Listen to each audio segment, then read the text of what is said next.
Aisha, status report. Where am I and what am I doing here? Released in 1992 for the Commodore Amiga and then a year later on the Sega Genesis and Super Nintendo, the original Flashback was so groundbreakingly cinematic that it was initially advertised as being a CD-ROM game on a cartridge. Sadly, its long-awaited sequel, Flashback 2, doesn't break any new ground, but it does manage to break in almost every other way imaginable. Poorly presented, sloppily executed, and absolutely lousy with progress stalling bugs, I'm not sure you could experience a Flashback more unpleasant than this, even if you dropped all the acid at Woodstock.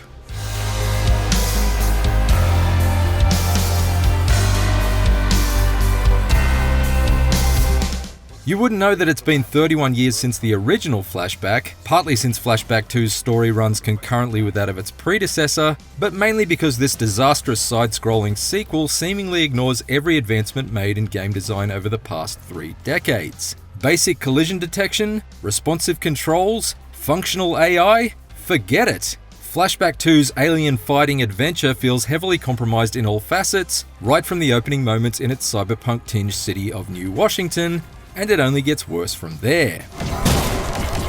In so many ways, Flashback 2 feels shockingly inferior to the original. In place of the original's striking cutscenes, we now get static talking head sequences with character faces so unremarkable that they may well have been collectively created in an afternoon by an AI art generator.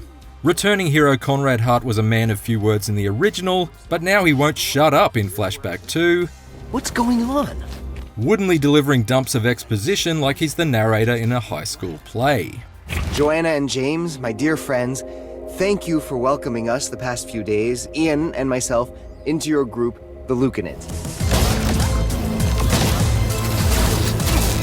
Meanwhile, combat is theoretically more robust thanks to the spatial depth offered by the 2.5D level design, but fussy thumbstick-based targeting makes fights against larger groups of enemies woefully imprecise, and any attempts at stealth are futile since every guard seems to have eyes in the back of their heads. Additionally, the added depth to each area introduced an inherent clumsiness that had me regularly failing to walk up simple staircases, stumbling through solid objects like they were holograms, and eventually just falling directly through the floor and trapping myself in out-of-bounds areas that forced me into checkpoint restarts. You know it's a bad sign in an action game when you spend just as much time reloading your saves as you do your pistol.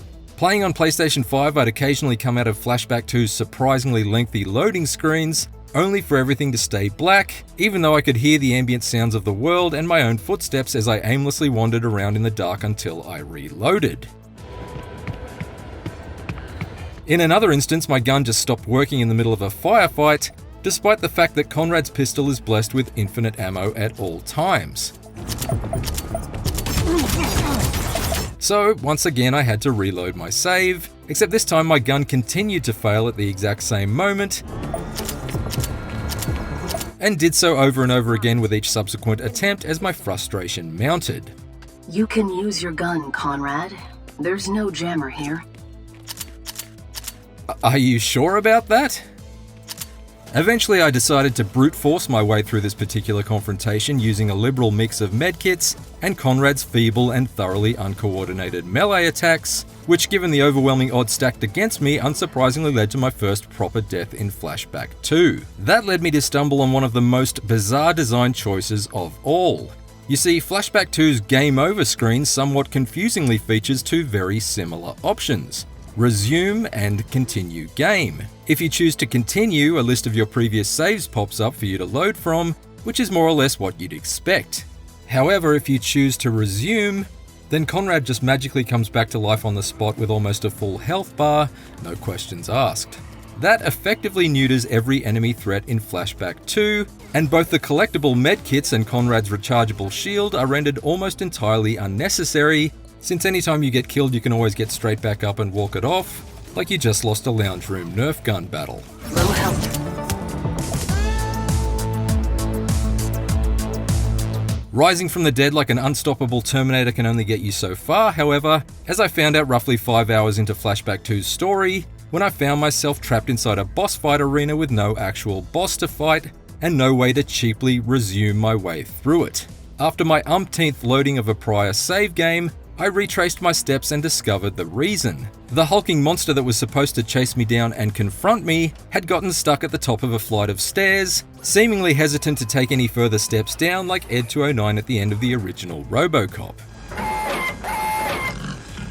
What followed was a positively ludicrous scenario in which I tried to push and prod the beast down the stairs and into the boss fight arena, with it stubbornly refusing to comply. A bit like trying to get your cat into the carrier when it knows full well that you're trying to take it to the vet. Just get in there, you big idiot.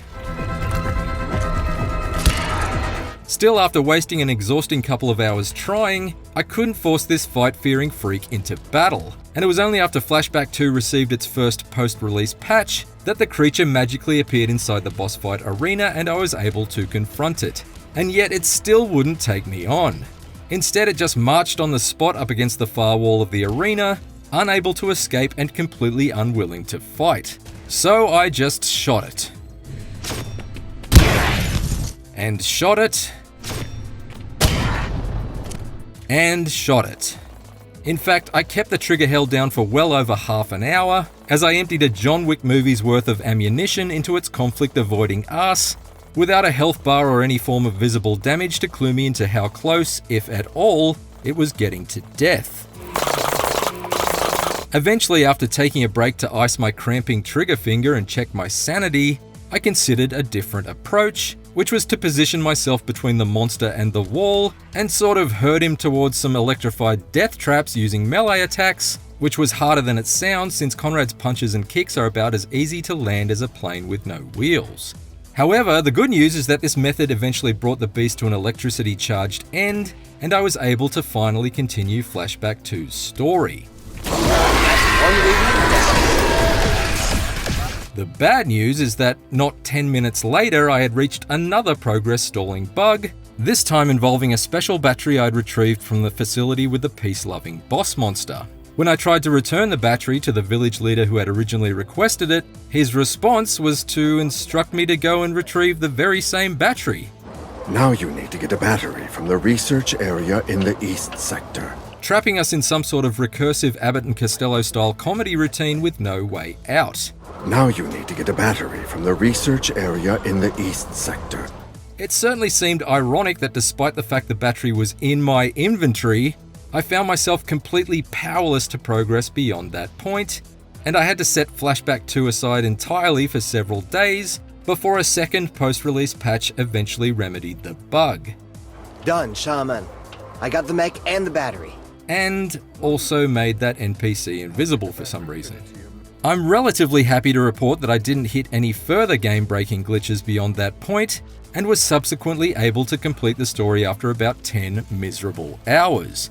But I'm sorry to say that doesn't mean the remainder of Flashback 2 wasn't still rife with control problems, forced restarts, characters and enemies that blink in and out of existence, and severe frame rate dips, all culminating in a calamitous final boss encounter that was about as well constructed as a barbecue assembled by Homer Simpson. Why must life be so hard? The original Flashback was heavily inspired by Arnold Schwarzenegger's Total Recall, but the closest Flashback 2 will ever get to a Total Recall is if publisher Microids inevitably has to issue a Total Recall on every copy sold. I mean, look at this guy. He's just standing there while I shoot him. And now I'm dying for no apparent reason. And now I've fallen through a couch.